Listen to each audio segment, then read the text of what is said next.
سے باہر چلے گئے اور آپ کی بیوی بھی احرام سے باہر ہو گئی، مطلب حلال ہو گئے آپ، جو 10 تاریخ کے دن ہوتے ہیں تو رات میں آپ بیوی سے ہم بستر ہو سکتے ہیں. تو یہ خاص پیریڈ کے لیے منع ہے حالت احرام. ولا فسوق کی دوسری چیز جو اللہ تبارک و تعالیٰ نے حاجیوں کو سختی سے روکا ہے اور منع کیا ہے گناہوں سے، یہ ہمیشہ منع ہے، حیدرآباد میں بھی منع میں. لیکن حالت احرام میں اس کی سزا سخت ہو جاتی ہے. اگر آپ حالت احرام میں گناہ کریں گے تو پھر وہ زیادہ سخت ہو جائے گا، زیادہ سخت اس کی سزا آپ کو دی جائے گی. یہاں جو گناہ کرے اس کی جو سزا دی جائے گی اس سے بڑھ کر گناہ آپ کو سزا آپ کو وہاں پر دی جائے گی. ولا جدال، جھگڑا کرنا یہ بھی ہمیشہ منع ہے. لیکن حالت احرام میں کوئی وہاں مقدس مقامات پر کرتا ہے اس کا انجام بہت بھیانک شکل میں اس کے سامنے آئے گا. لہٰذا اس کی تو حالت احرام میں جو چیز منع ہے مرد اور دونوں کے لیے، وہ ہم بستری پر ابارنے والی کوئی چیز کرنا منع ہے. تقریباً یہ چیزیں ہیں جو حالت احرام میں ایک مرد کے لیے منع ہے. کچھ چیزیں عورتوں کے ساتھ خاص ہیں جو حالت احرام میں منع ہے. توجہ کے ساتھ سنیے اور اپنی ماں اور بہنوں کو سنائیں. حالت احرام میں یہ چیزیں منع ہیں جو مرد میں نے بیان کیا، جیسے خوشبو لگانا، بال نکالنا، ناخن نکالنا، شادی کرنا یا بستری کرنا، رشتہ طے کرنا، بستری پر ابھارنے والی حرکتیں یا باتیں کرنا، یہ مرد عورت دونوں کے لیے منع. ایک اور چیز جو بتانا بھول گیا میں، شکار کرنا یا شکاری کی مدد کرنا حالت احرام میں منع ہے. نہ آپ خود شکار کریں نہ شکاری کی مدد کریں. شکار کرنا وہاں حالت احرام میں آپ کے لیے منع ہے. شکاری کی مدد کیسے ہوگی؟ آپ شکار نہیں کر رہے، ایک آدمی ڈھونڈ رہا ہے، آج تو نہیں ہے وہ چیزیں لیکن مسئلہ بتا رہا ہے. ایک آدمی ہرن کو ڈھونڈ رہا ہے، کہاں ہے ہرن، مارنے کے لیے اس کو. آپ حالت احرام میں آپ کہتے ہیں آپ شکار نہیں کیے، آپ جو آپ ڈھونڈ رہے ہو وہ وہاں ہے، آپ نے اس کی ہیلپ کی، مدد کی، سمجھ رہے ہیں؟ حالت احرام میں منع. اشارہ کیا آپ خود جا کے شکار نہیں کیے، منع. مرد عورت دونوں کی. چلیے کچھ چیزیں عورتوں کے لیے خاص طور سے منع ہے حالت احرام. کیا ہے وہ؟ پہلی چیز یہ، دوسری بڑی چیز جس کو سمجھانا پڑتا ہے اور عورتوں کو ذرا زیادہ سمجھانا پڑتا ہے، بات ذہن رکھیں. کیوں؟ کیونکہ میں فون پر حیدرآباد وہاں سے اپنے کچھ عزیز و اقارب جو ہماری رشتہ دار خواتین، ان کو فون پر سمجھایا، اچھا سمجھایا، اس کے بعد وہاں جو آئے تو وہی کیے جو منع تھا. تو اب کتنا زیادہ سمجھانا ہے آپ سمجھیں، بار بار سمجھیں. ایک چیز جو زیادہ ضرورت ہے سمجھانے کی وہ ہے نقاب، یہ دستانے. ہاتھوں میں گلوز پہننا حالت احرام میں مرد کے لیے منع، عورت کے لیے منع. یہ کھلے میں رہنا چاہیے، عورت کے ہاتھ اتنے کھلے میں رہنا چاہیے، اس میں دستانے پہننا حالت احرام میں منع ہے. یہ تو مسئلہ بات ہے، ٹھیک ہے بھائی نہیں پہننا. دوسری چیز جو حالت احرام میں منع ہے، نبی صلی اللہ علیہ وسلم نے فرمایا ان تنتقب المرأة او کما قال، عورت نقاب لگائے. حالت احرام میں عورت کے لیے نقاب لگانا منع ہے. نقاب کس کو کہتے ہیں؟ جو عربی میں آیا. نقاب عربی میں اسی کو کہتے ہیں جس کو اردو میں آپ سمجھتے ہیں اور کہتے ہیں. ایسے لگاتی ہیں ہماری نوز پیس، یہاں کی بات ایسے لگانا کہ وہاں بھی بتایا. حالت احرام میں یہاں ناک پر سے جو نوز پیس لگائی جاتی ہے، جو خواتین ہماری لگاتی ہیں، یہ ہے نقاب. منع ہے حالت احرام میں، ٹھیک ہے، نہیں لگانا. تو کیا چہرہ کھلا چھوڑنا؟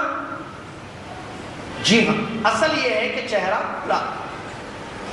میں جیسا بتا رہا ہوں آپ کو ایسے گھروں میں بتائیے، اگر ماں اور بہنیں نہیں سن رہی ہیں یا آپ کے خواتین جو آپ کے ساتھ حج کریں.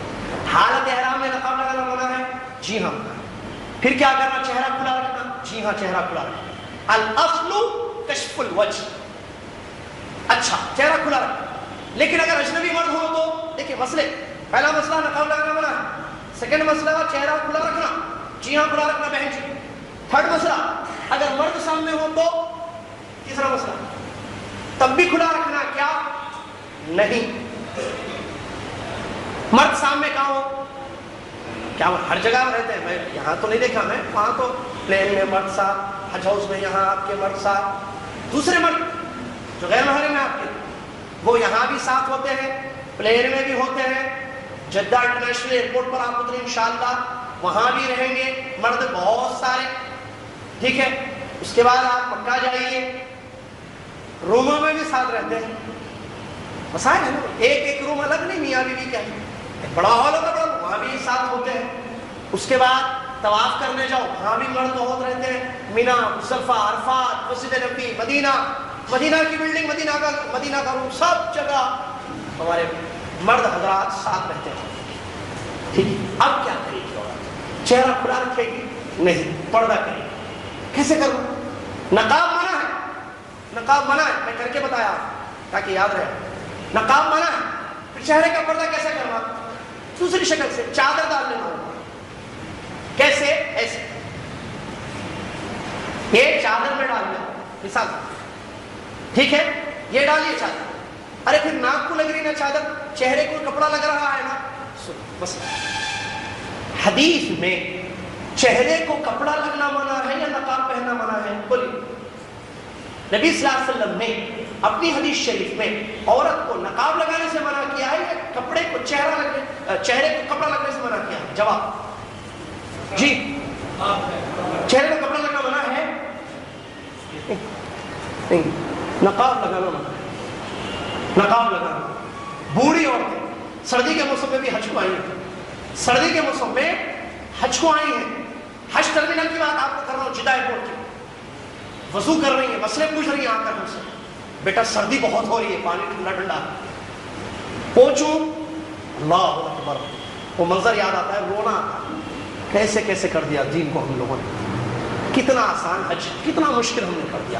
ڈرا دیا. ایک صاحب آئے یہاں سے، ارے وہ حج کر کے جو مدینہ میں ہم پڑھ رہے تھے وہاں میں جب درس دیتا تھا مسجد نبوی میں، انہوں نے ملاقات کیا، مجھے اتنا ڈرایا کہ دیکھیے ایسے ہوگا، رش بہت رہتا، گر جاتے مر جاتے، مار لگتی، وہ ہوتا یہ ہوتا. اتنا ڈرایا، اتنا آسانی سے. حالانکہ وہ 50 ابو ہے ایج ان کی، ماشاءاللہ. ہزار ڈرنا نہیں، اللہ کے لیے ڈر. یہ سب مسائل ہیں. تو کپڑا لگنا منع نہیں ہے حدیث. نقاب لگانا حالت احرام میں، حالت احرام میں نقاب لگانا عورت کے لیے منع ہے. چہرے کا پردہ کپڑے سے عورت کرے گی، اس کی دلیل حضرت عائشہ رضی اللہ تعالیٰ عنہ کے بارے میں آتا ہے. وہ طواف کر رہی تھی نبی صلی اللہ علیہ وسلم کے ساتھ، چہرہ کھلا تھا. جب حاجیوں کا قافلہ آیا، اس زمانے میں اتنے حاجی نہیں تھے جتنے آج ہوتے ہیں، تب جب حاجی آئے، مرد آئے، حضرت عائشہ رضی اللہ تعالیٰ عنہ جو دین ہماری عورتوں سے زیادہ جانتی ہے، مجھ سے آپ سے زیادہ جانتی ہے، حضرت عائشہ رضی اللہ تعالیٰ عنہ نے اپنی اوڑھنی اپنے چہرے پر ڈال دی. ام المؤمنین عائشہ رضی اللہ تعالیٰ عنہ نے اپنے چادر کو اوپر سے اپنے چہرے پر ڈال دیا حالت احرام میں طواف کرتے وقت. کب؟ جب اجنبی مرد آ گئے تھے، کیونکہ اجنبی مرد کو چہرہ نہیں دکھانا ہے، حرام ہے. حالت حل میں ہو یا حالت احرام میں ہو، منع ہے. اور ایک حضرت اسماء رضی اللہ تعالیٰ عنہ سے یہ فعل ثابت ہے، وہ بھی حالت احرام میں جب مرد ان کے سامنے سے گزرتے تو چادر سے اپنے چہرے کو کور کرتی تھی. اب سنیے غور سے، ہماری یہ دو ماؤں نے، حضرت اسماء رضی اللہ تعالیٰ، حضرت ام المومنین عائشہ رضی اللہ عنہ نے جب اوپر سے چادر ڈالی تو کپڑا لگا یا نہیں لگا؟ لگا. تو لگنا منع ہے، کپڑا نقاب لگانا منع ہے. اچھا، جب نقاب لگانا منع ہے تو کیا ہماری بہن پوچھ سکتی ہے چہرے کو؟ بالکل پوچھ سکتی ہے. پوچھنا منع ہے، جو منع ہے منع ہے، جو نہیں ہے آپ میں داخل نہیں کر سکتے. محظورات آپ میں دنیا کی کوئی طاقت نہیں کر سکتی. نبی صلی اللہ علیہ وسلم نے جس کو منع کیا وہی منع. حالت احرام میں یہ چیز منع ہے کہ عورت نقاب نہ لگائے، لیکن چہرے کو پوچھ سکتی ہے کپڑے سے، بالکل پوچھ سکتی ہے. توال سے پوچھ سکتی ہے، جی ہاں. مرد، جی ہاں، مرد بھی پوچھ سکتا ہے، وضو کر لے، نہا لے، بدن کو، چہرے کو چادر کے کپڑے سے، احرام کے کپڑے سے یا دوسری کسی توال سے صاف پوچھ سکتا ہے. اس میں کوئی مذائقہ، کوئی حرج نہیں. ٹھیک ہے. تو یہ چیزیں بالخصوص عورت کے لیے منع ہے. یہاں میں پھر وہ بات بتا دوں، عام طور پہ عورتیں کیا کرتی ہیں، ایک اسپیشل احرام باندھ کر آتی ہے یہاں سے، جبکہ بار بار میں آپ کے لیے کہوں اور سمجھے اس کو، عورت کے لیے خاص احرام کا کوئی کپڑا نہیں ہے، نہیں ہے، نہیں.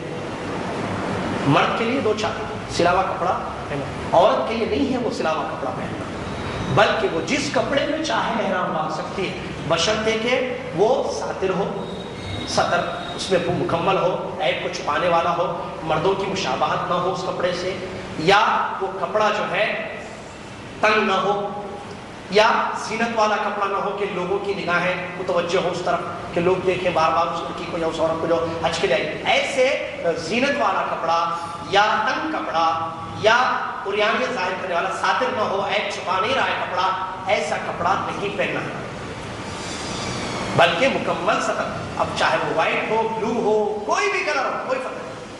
اب یہ جو باندھتی ہیں ہمارے پاس خاص طور سے عورتیں، یہ باندھتی ہیں، کیا بولوں اس کے بارے میں؟ بال کھلے رکھنا عورت کے لیے منع ہے، حیدرآباد میں بھی، مکہ میں بھی، مینا میں بھی، عرفات میں بھی بال کھلے رکھنا منع ہے، پردہ ہے عورت کا، چہرہ بال کا پردہ ہے، بال تو خوبصورتی ہے، اس سے لوگ فتنے میں مبتلا ہو جاتے ہیں۔ حالت احرام میں بھی منع ہے، پہلے میں بھی منع ہے، لیکن ہمارے پاس کچھ اور ایک رواج چل رہا ہے کہ خاص طور سے باندھتی ہے، کب؟ جب حج کے لیے جاتے ہیں۔ اب اس کو کھولتی بھی نہیں ہے، اوپر سے مسا کرتی ہے، نہانے کے لیے کبھی بھی کوئی مسا کھولنا، یہ کھولے تو کھل جانا کہ احرام کو، یہ عجیب مسئلہ ہے۔ میں نے شروع میں احرام کھلتا نہیں ہے اس سے، احرام آپ نے جو نیت کی ہے، آپ نے عبادت اسٹارٹ کیا، آپ آلریڈی عبادت میں ہیں، یہ اتارنے سے یہ کپڑے بدل، آپ کپڑا نہیں بدل سکتی ہے، نہائیں گے آپ، کیونکہ یہاں سے یہاں کتنے گھنٹے مشرق، اس کے بعد وہاں ایئرپورٹ پہ گرمی کے موسم میں اگر آئے، پھر جب پسینہ ہوتا ہے پریشان، کیا ایسے پسینہ یا بدبو لے کر جانا ہے اللہ کی عبادت کو؟ نہائیں، غسل کریں، ایک نہیں دو رکھ لیں، یہ میلا ہو جائے اس کو پھر دھو کر پہن لیں، دوسرا ہے اس کو اتار دیں وہ پہن لیں، عورت کپڑے پہنی ہے، احرام سٹارٹ ہو چکا ہے، حالت احرام میں ہے وہ اپنے کپڑوں کو میلے ہو چکے، نہانا چاہتے غسل کر لے اور اپنے کپڑوں کو اتار کر دوسرے صاف کپڑے پہن لیں، مسئلے کو سمجھ چلیے۔ تو یہ چیزیں خاص طور سے مجھے بتانی تھی کہ یہ کھولنے سے احرام نہیں کھلتا، یہ عورتوں کو اور بہنوں کو بتا دیں، ان کو سمجھا دیں۔ اس کے بعد احرام کا جہاں تک مسئلہ ہے تقریباً انشاءاللہ باتیں آ گئی ہیں، احرام کی منع کردہ چیزیں، اب احرام باندھنا ہے، کہاں سے باندھنا ہے احرام؟ میقات سے باندھنا ہے۔ نبی علیہ السلام نے سارے لوگوں کے لیے تقریباً 7 قسم کی میقات مقرر کی، جو عبداللہ بن عباس رضی اللہ عنہ بخاری مسلم کی حدیثوں میں تفصیل سے نبی صلی اللہ علیہ وسلم نے اس بات کو ذکر کیا کہ یمن والوں کے لیے یلملم ہے، مدینہ والوں کے لیے ذوالحلیفہ ہے، شام والوں کے لیے جحفہ ہے، اور عراق والوں کے لیے ذات عرق ہے وغیرہ۔ اور اس حدیث میں غور سے توجہ سے سنیے، نبی علیہ السلام نے اس بات کو بیان کیا کہ یہ میقات یعنی جگہ جہاں سے احرام باندھنا ہے، ایک آدمی حج اور عمرے کا ارادہ کر کے آئے تو وہ وہاں سے احرام باندھ کر آئے گا۔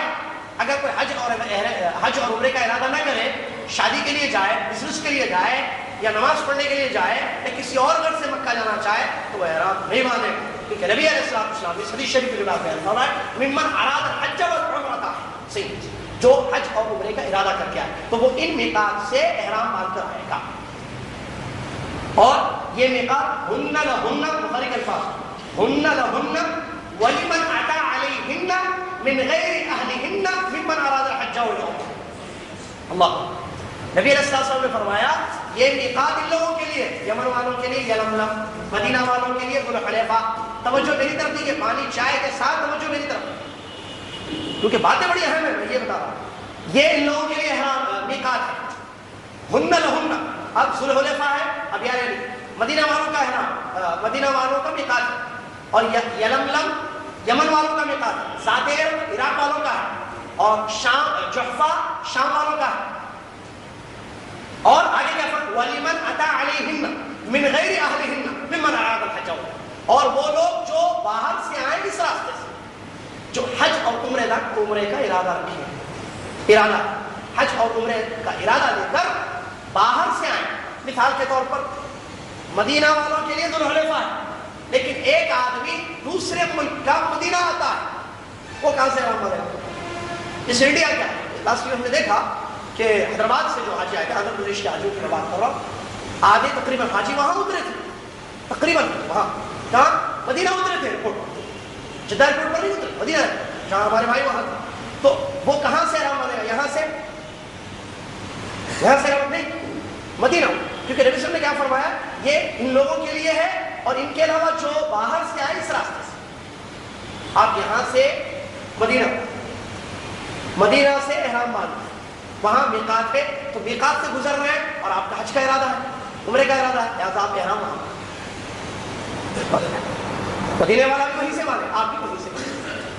ہاں اب یہ وہاں تو انتظام ہوتا ہے نہانے وغیرہ کا، جہاں تک مجھے معلوم ہے، یا کمرے وغیرہ دیے جاتے ہیں آپ کو، تو الحمدللہ وہاں آپ احرام باندھیں۔ ہاں جدہ ایئرپورٹ پر آپ کو اترنا ہے تو جدہ میقات نہیں ہے، جدہ کسی کا میقات نہیں ہے، تو جملہ ہمیشہ کے لیے یاد رکھ لیجیے۔ ایک صاحب ایک مرتبہ وہاں ملٹین میں بولے تھے جدہ کسی کا میقات نہیں ہے، ہمیشہ، کیونکہ بہت سارے امریکہ سے آ رہا ہے، احرام کہاں باندھ رہے ہیں؟ میں اسی لیے بول رہا ہوں نا، آپ یہاں مجھ سے سن رہے ہیں، امریکہ سے ایک شخص ہے، واشنگٹن سے، جدہ میں آ چکے ہیں، پینٹ شرٹ میں بیٹھے، احرام باندھا ہے، کہاں سے باندھا؟ آپ پار کر لیے، اپنا میقات چھوڑ کر آ گئے آپ، جدہ آپ کا میقات نہیں ہے، کیسے احرام باندھا؟ جدہ کسی کا میقات نہیں ہے، میں جدہ میں رہتا ہوں، عقل ہے جدہ میں رہتا، کیا ہمارا میقات جدہ ہے؟ نہیں، لیکن ہم احرام کہاں سے باندھیں گے؟ ہم جدہ والے عمرہ کرنا چاہے جدہ سے باندھیں، میقات نہیں ہے، جدہ کے میقات کے اندر ہے جدہ۔ اس بات کو ذہن میں الحمدللہ ہمارے لوگ تو تقریباً یہ سمجھتے ہیں جدہ سے کوئی احرام نہیں باندھتا، لہٰذا اگر آپ کی فلائٹ جدہ اتر رہی ہے تو آپ کپڑا چادر یہاں سے باندھ دیں، اور پلین جب میقات سے گزرے، جہاں تک الحمدللہ میں جانتا ہوں ایئر انڈیا ہو یا سعودی ایئر لائنس ہو یا کوئی بھی ایئر لائنس ہو، وہاں آپ کو اطلاع دیتے ہیں کہ چند منٹ کے بعد ہمارا ہوائی جہاز میقات سے گزر رہا ہے، گھڑی دیکھ لیں، نیت کر لیں، باندھا ہے آپ نے۔ اب آپ پلین میں پہننے نہیں دیتے، نہانا وغیرہ، پانی وغیرہ کی وجہ سے جہاں تک مجھے اطلاع کے لیے پرابلمس ہوتی ہے ایئر کرافٹ کو، اسی لیے وہ وہاں آپ کو نہانے کی یا احرام پہننے کی اجازت نہیں دیتے ہیں۔ تو یہاں سے آپ نے باندھا، ٹھیک ہے، لیکن نیت کہاں کریں گے؟ جہاں میقات آ رہا ہے۔ اگر میقات سے پہلے بھی آپ نے نیت کر لی کوئی فرق نہیں پڑتا، لیکن میقات کراس نہیں کر سکتے ہیں آپ بغیر نیت کے، ٹھیک ہے۔ اب نیت کیسے؟ نیت کہتے ہیں دل کے ارادے کو، انما الاعمال بالنیات، اعمال کا دار و مدار نیت پر ہوتا ہے۔ تو نیت آپ کی ہے حج کرنے کی، تمتع کرنے کی، تو آپ نیت کر لیں، اور زبان سے، یہ واحد عبادت ہے ساری عبادتوں میں سے جس میں زبان سے الفاظ کی شکل میں نیت کرنا حدیثوں سے ثابت ہے۔ اس کے علاوہ، حج کے علاوہ کوئی اور عبادت ایسی نہیں ہے جہاں زبان سے نیت کرنا محمد الرسول اللہ صلی اللہ علیہ وسلم کی صحیح احادیث سے ثابت ہے۔ لہذا نیت کریں، اور اس سے پہلے جو سنت ہے احرام باندھنے سے پہلے، ایک تو میں نے بتا دی دوران گفتگو، خوشبو لگانا، غسل کرنا، غسل جنابت جیسے بال وغیرہ کی صفائی کرنا اچھی طریقے سے، اور غسل کر لینا، احرام سے پہلے کی جو سنت ہے غسل وغیرہ کر لینا، اور ناخن وغیرہ بھی نکال لینا، اور اس کے بعد جب آپ نے غسل کر لیا ہے تو عطر لگا لیں جسم پر، سینے پر اور سر کے بعد، ٹھیک ہے۔ اس کے بعد آپ احرام باندھیں، اس کے بعد احرام کا کپڑا، احرام آ رہے ہیں جلیل بھائی ڈیمونسٹریشن کے لیے تیار ہو رہے ہیں۔ اچھا چلے کوئی بات، تو احرام کا کپڑا آ رہا ہے، میں پہن کر بتاؤں گا احرام کیسے باندھنا ہے اور اس کو کیسے کہاں کس شکل میں اس کو رکھنا ہے۔ تو بات یہاں رکی تھی کہ آپ جب یہاں جائیں تو احرام سے پہلے جو احرام کی سنت ہے اس پر عمل کر لیں، اور نیت آپ کو جو کرنی ہے وہ وہاں کرنی ہے۔ اگر آپ یہاں بھی کر لیتے تو کوئی حرج نہیں، اس سے پہلے پابندی آپ کی شروع ہو جائے گی۔ احرام کی پابندیاں جو منع ہے، ناخن وغیرہ نکالنا، یہ کب سے شروع ہوگا؟ جب آپ احرام کی نیت کر لیں گے، دل میں نیت کر کے آپ الفاظ کی شکل میں اس کو ظاہر کریں گے۔ کیسے؟ اگر آپ کو تمتع کرنا ہے اور تمتع ہی کرتے ہیں تو آپ یہ الفاظ پڑھیں گے، اللہم لبیک عمرۃ وحجہ، اللہم لبیک عمرۃ وحجہ، یا اور ایک جو الفاظ اللہم لبیک عمرۃ، جو حدیث سے زیادہ ثابت ہے، اگر یاد رہے تو اچھا رہے، اللہم لبیک عمرۃ متمتعا بہا الی الحج، اے اللہ، لبیک یعنی میں حاضر ہوں، اے اللہ میں ایسا عمرہ کرنے کے لیے حاضر ہوں کہ جس کا فائدہ حج تک اٹھاؤں گا، اللہم لبیک عمرۃ متمتعا بہا الی الحج، یہ آپ پڑھ لیں۔ اگر کسی نے نہیں پڑھا تو بھول گیا، کوئی بات نہیں، دل میں ہے نا، اللہ جانتا ہے انہ علیم بذات الصدور، آپ چلے جائیں، کوئی فرق نہیں پڑتا، دل میں آپ کی ہے نیت، اللہ تعالیٰ جانتا ہے، کسی نے اگر الفاظ نہیں بھی پڑھے ہیں تب بھی اس سے کوئی فرق نہیں پڑے گا۔ اور احرام باندھنے کے بعد ایک جو بڑا مسئلہ ہے، احرام کی خاص کوئی رکعت ہے یا سنت کیا ہے، کب احرام باندھنا چاہیے، احرام کا کپڑا کب زیب تن کرنا چاہیے۔ اللہ کے نبی صلی اللہ علیہ وسلم نے ظہر کی نماز ادا کی مسجد ذوالحلیفہ، جو مدینہ والوں نے کہا تھا، ظہر کی نماز ادا کی پیارے نبی صلی اللہ علیہ وسلم۔ ہمارے نبی صلی اللہ علیہ وسلم نے 4 عمرے کیے ہیں، ایک حج کیا ہے جس کو حجۃ الوداع کہتے ہیں، اور اسی حدیث میں، اسی حج میں نبی صلی اللہ علیہ وسلم بار بار ایک دعا بتا رہے تھے، ایک حدیث بار بار ذکر کر رہے تھے، خذوا عنی مناسککم لعلی لا القاکم بعد عامی ھذا، او کما قال صلی اللہ علیہ وسلم، اے لوگوں، اے میرے امتیوں، مجھ سے حج کے طریقے سیکھ لو، شاید کہ آئندہ سال میں تم سے ملاقات نہ کر سکوں، اے میرے امتیوں مجھ سے حج کے طریقے سیکھ لو۔ بار بار کنکریاں آپ نے منگائی، چھوٹی چھوٹی چنے کے دانے کے برابر کنکریاں، اور اپنے ہاتھ میں اچھال رہے تھے کنکریاں، اور لوگوں سے کہہ رہے تھے، اے لوگوں اتنی کنکریاں، ایسے کنکریاں مارو اور غلو سے اپنے آپ کو بچاؤ، اس لیے کہ پہلے کی امتیں غلو کی وجہ سے ہلاک ہو گئی، برباد ہو گئی۔ لہٰذا نبی علیہ السلام کا طریقہ بہت زیادہ، تو اچھا ہوگا، آگے آئیے یہ احرام عبدالجلیل بھائی پہن کر آئے. دیکھیے یہ احرام باندھنے کا طریقہ ہے کہ احرام باندھنا ہے. ادھر آ جائے عبدالجلیل. یہ دیکھیں ایک اوپر کی چادر ایک نیچے کی چادر.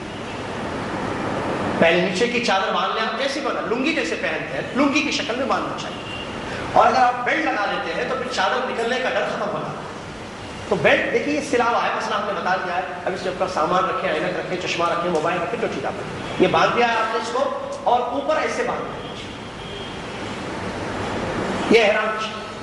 بعض لوگ کیا کرتے ہیں ایک سیکنڈ بتاؤ آپ بعض لوگ کیا کرتے ہیں یہ کندھے کو کھلا رکھے شروع ہی سے ایسے باندھتے ہیں. یہ غلط صحیح نہیں ہے. یہیں سے باندھتے ہیں ایسے بلکہ گھر سے ایسی باندھ کے نکلتے ہیں یا حج ہاؤس میں ایسی باندھ نہیں. یہ اس کو کہتے ہیں اتباع. اتباع یہ سنت ہے طواف کی. جب طواف شروع کریں گے تو یہ کام کرنا ہے اور ساتوں چکروں میں یہی حال رہے. جب طواف ختم تو پھر چادر آپ. باقی مینا میں مصطفیٰ میں ایئرپورٹ میں پلین میں وہاں جدہ ایئرپورٹ مدینہ ایئرپورٹ میں ایسے رہیں گے آپ. یہی حالت آپ کی ہے. دیکھ لیا آپ کو سمجھ وہ جو اچھا صحیح میں کیا کھلا رکھیں گے آپ کو کندھے کو صرف طواف میں ہے وہ صرف اور صرف طواف میں کندھے کو کھلا رکھنا ہے. ظاہر بات مرد کے لیے عورت کا تو لباس نہیں ہے. تو یہ کھلا رکھنا طواف شروع سے آخر تک بس. باقی پورا ایسے ہی رکھیں گا. جیسی طواف ختم ہو جائے 2 رکعت نماز پڑھنا ہے. جیسے میں عمرے میں بتا رہا تھا ابھی آگے لیکن پہن کر آگے سے میں ابھی بتا رہا ہوں. تو 2 رکعت نماز پڑھنی. نبی علیہ السلام نے ایسی حالت میں نماز پڑھنے سے منع کیا ہے کہ کندھا آپ کا کھلا رہے. لا يصلي احدكم وليس على عاتقه شيء. کوئی آدمی ایسی نماز نہ پڑھے کہ اس کے کندھے پہ کوئی کپڑا نہ ہو کھلا رہے. نہیں تو کندھا ایسے ہوگا. آپ جب 2 رکعت نماز پڑھیں گے مقام ابراہیم کے پیچھے تو آپ کیا ایسا احرام ہے. وہ جو کھلا آپ نے رکھا ہے وہ صرف طواف کے دوران. دیکھ لیا آپ نے اس کو. یہ ہے. اب دیکھیے اس میں تاگے بھی منع نہیں چادر ہے. اور وائٹ کیوں دوسرا کلر پہن سکتے ہیں. جی ہاں لیکن سفید اس لیے کہ نبی علیہ السلام نے فرمایا صحیح حدیث کے الفاظ ہے تمہارے کپڑوں میں سب سے اچھا کپڑا سفید کپڑا ہے. اس کو پہنو بھی اپنے موتا کو اپنی میت کو پہناؤ اسی لیے اس کو پہنو. سب سے اچھا کپڑا سفید اسی لیے اس کو پہنا جاتا ہے. تو یہ ہے احرام کا کپڑا. اس کے بعد احرام سنت کیا ہے کہا. نبی صلی اللہ علیہ وسلم نے ظہر کی نماز پڑھی. نبی علیہ السلام نے ظہر کی نماز اسی حالت میں پڑھی ہے 2 چادروں. نماز پڑھنے کے بعد اپنی اونٹنی پر سوار ہوئے اور لبیک آپ نے پڑھا. یعنی شروع احرام یہاں سے.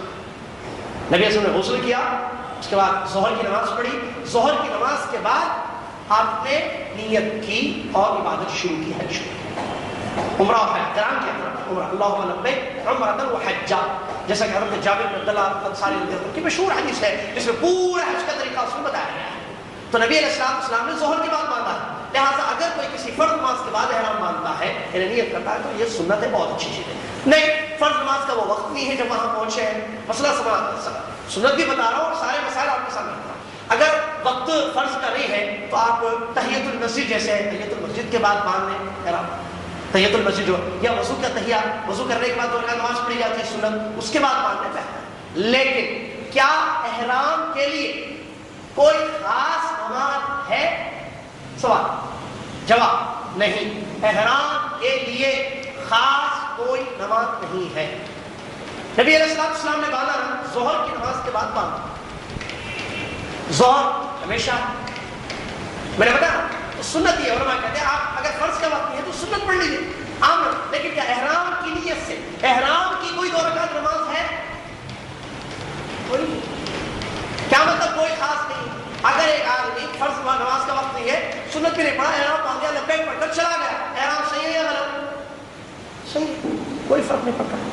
ٹھیک ہے چلیے. اب جب احرام باندھ لیا نیت میں نے کہا دل میں ہے ایسا.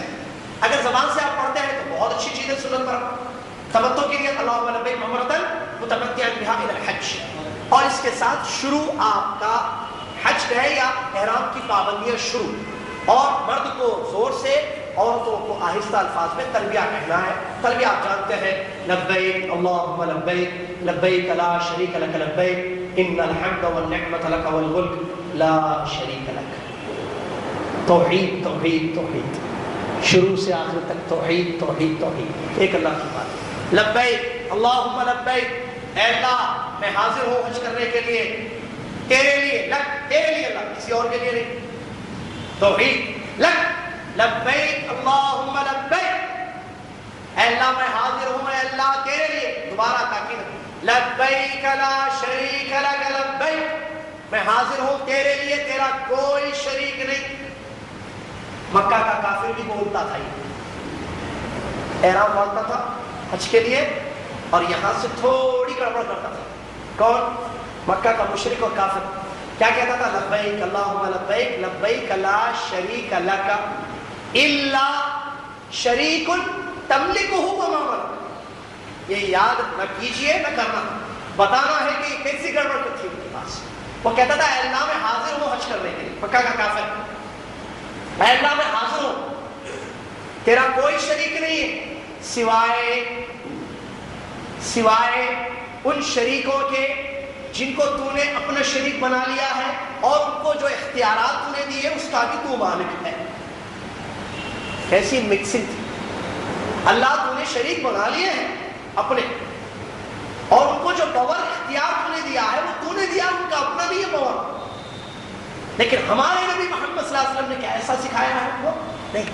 لا شریک لک کے آگے کچھ اور ہے، یہ نہیں ہے. ان الحمد، بے شک تمام تعریف، والملک، ان الحمد والنعمت، اور نعمتیں، والملک بادشاہ تیری طرف سے، تیرے لیے، لا شریک لک تیرا کوئی شریک. توحید، اس کو یہ بہت بڑا سبق ہے. حج کے فوائد کیسے تھے ضرور سنیں. حج کے بعد ایڈوکیشن، حج کے فوائد مسجد نبوی میں ملتے ہیں. جتن توحید تو لبیک پڑھتے ہوئے جانا ہے. مرد حضرات زور سے پڑھیں گے. اچھا یہ جو لبیک پڑھنا ہے کیا اجتماعی شکل میں پڑھنا ہے؟ جیسے میں آپ کے ساتھ جا رہا ہوں تو میں کہتا ہوں چلیے بھائی لبیک اللہم لبیک، آپ سب کہہ رہے ہیں لبیک اللہم لبیک. کیا یہ نبی علیہ السلام آپ کے اصحاب کا طریقہ ہے؟ نہیں. پھر وہ لوگ کیا کرتے تھے؟ ہر شخص اپنا اپنا تلبیہ کہتا تھا.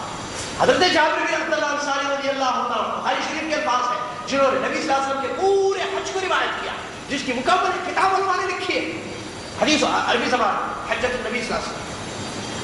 تو اس میں حضرت جابر رضی اللہ عنہ کہتے ہیں ہم میں کوئی لبیک کہہ رہا تھا، کوئی اللہ کی تعریف کر رہا تھا، من المکبر و من الملبی، کوئی ملبی تھا لبیک کہہ رہا تھا، کوئی اللہ کی تعریف کر رہا تھا، کوئی اللہ کی بڑائی بیان کر رہا تھا. حدیث سب ایک ساتھ نہیں بولے جیسا کہ وہاں بولتے رہتے لوگ، عام طور پر عمروں میں حج میں بولتے ہیں. ٹھیک ہے، چھوٹی چھوٹی پیاری پیاری سنتیں کیوں نہ ہو چھوڑنی نہیں چاہیے. اور ہر غلط چیز میں بتا رہا ہوں تاکہ آپ اس سے اپنے آپ کو بچا سکیں، آپ کے فائدے کے لیے. ہر چھوٹی غلط چیز، ہر بڑی غلط چیز آپ اپنے آپ کو اس سے بچا سکیں. چلیے یہاں تک ہو گیا. لبیک پڑھتے ہوئے جائیے. نمازوں کی پابندی کرنا ہے، اس میں کوئی شک نہیں ہے. سفر آپ کا شروع ہو چکا ہے. اچھا اس سے پہلے ضروری بات تھی جو بتانی تھی معلش، وہ یہ ہے کہ حج صحیح ہونے کی شرطیں کیا ہیں؟ قبول ہونے کی نہیں، حج واجب ہونے کی شرطیں. حج واجب ہونے کی شرط مرد کے لیے عورت کے لیے. نمبر 1 سنتے چلیے کیونکہ وقت کم ہے، باتیں بہت اہم. نمبر 1 مسلمان ہونا.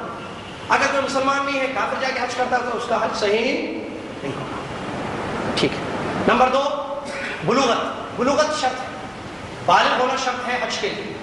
اگر بالغ نہیں ہے، نابالغ بچہ ہے، اس پر حج فرض نہیں. لیکن اگر وہ کر لے تو اس کا حج صحیح ہوگا، ماں باپ کو ثواب ملے گا. لیکن یہی بچہ کل بالغ ہوگا 2-3 سال کے بعد انشاءاللہ، اس کے بعد پیسہ آ جائے گا، تو کیا وہ بچپن میں کیا وہ حج کافی ہوگا اس کے لیے؟ نہیں. یہ فائدہ ہوتا ہے اس لیے سمجھے اس کو حج کرنا پڑے گا، کیونکہ سن بلوغت سے پہلے اس نے حج کیا ہے. حج فرض ہونے کے لیے پہلے مسلمان ہونا، دوسرے بالغ ہونا. نابالغ پر حج فرض نہیں ہے. ٹھیک ہے. تیسری شرط عقل مند ہونا، یعنی مجنون پاگل پر حج فرض نہیں ہے، کیونکہ اس کے پاس عقل ہی صحیح نہیں ہے تو وہ کنکری ادھر مار لے گا ادھر مارے گا، لوگوں کو مار دے گا. مجنون ہے نا، اس کا حج کیا ہے؟ طواف 7 کرنے کی جگہ 70 طواف کر لے گا. المهم تو مجنون پر مسلمان ہونا، عاقل ہونا، بالغ ہونا، آزاد ہونا. غلام پر حج فرض نہیں ہے. الحمدللہ اللہ کا بڑا فضل ہے کہ ہم سب آزاد ہیں. ٹھیک ہے. اسی طریقے سے 5ویں چیز استطاعت ہونا.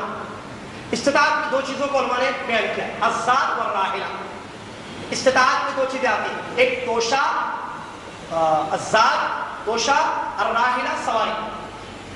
توشہ اور سواری کیا مطلب؟ توشہ مطلب آپ کے پاس خرچ ہو، کیونکہ آپ جا رہے ہیں، کھانا پڑے گا، بکرا ذبح کرنا پڑے گا، بکرا خریدنا پڑے گا، کھانا پینا وغیرہ، جانے آنے کے لیے جو کرایہ لگتا ہے ساری چیزیں دینی پڑے، ٹکٹ وغیرہ خرچہ یہ آپ کے پاس ہو، اور الراحلہ سواری ہو، آپ کے پاس گاڑی ہو جس سے جا کے حج کریں، یا گاڑی کا انتظام ہے، جیسے پلین، یہاں تو سب پلین کا ٹکٹ وغیرہ آپ کے پاس ہے، پھر وہاں اتریں گے، وہاں بس کے کرائے یا کاروں کا وہ ٹکٹ وغیرہ سارا انتظام آپ کے پاس، تو یہ ہے استطاعت، ٹھیک ہے۔ اسی طریقے سے بعض علماء نے ایک اور ایک اہم چیز کو شرط میں داخل کیا ہے، اور وہ ہے صحت، یعنی ایسا بیمار نہ ہو کہ وہ حج نہیں کر سک رہا، حج فرض ہو چکا ہے، حج صحیح ہو ضروری، اگر وہ صحیح نہیں ہے، بیمار ہے، ہاسپٹل میں پیسہ ہے، ٹھیک ہے، اور مسلمان بھی ہے، عقل مند بھی ہے، بالغ بھی ہے، آزاد بھی ہے، لیکن بیمار ہے، بیڈ پر ہے، کیا حج فرض ہے جا کر حج کرنا؟ نہیں، کسی اور سے حج کروائے گا کیونکہ وہ بیمار ہے، ٹھیک ہے۔ صحت، جہاں تک عورتوں کے ساتھ تعلق ہے، ان کے لیے بھی یہی شرط ہے، اور مسلمان ہو، عقل مند ہو، بالغ ہو اور استطاعت ہو۔ اس کے بعد ایک اور ایک شرط جو مرد کے علاوہ ہے عورت کے لیے، وہ ہے محرم کا ہونا، اور محرم کون ہے؟